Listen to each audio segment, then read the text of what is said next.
चुलीवरचे मसाले आता आपले तयार होतील. चुलीवर भाजल्यात सगळ्या मिरच्या आणि आता द्यायचं एक कांडपला रावरी फॅक्टरीवर.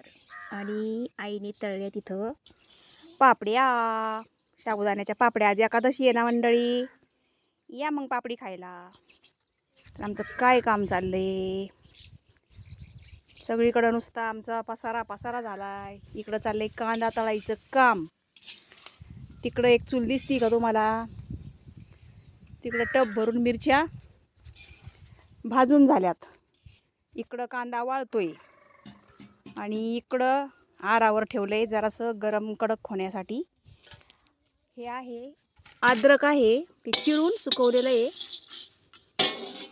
त्याने मसाल्याला टेस्ट फार छान येते.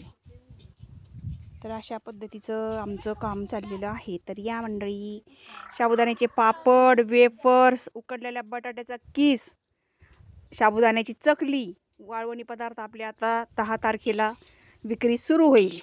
तर त्याचीच ही तयारी आहे, त्याचीच ही एक झलक आहे. तर बघा.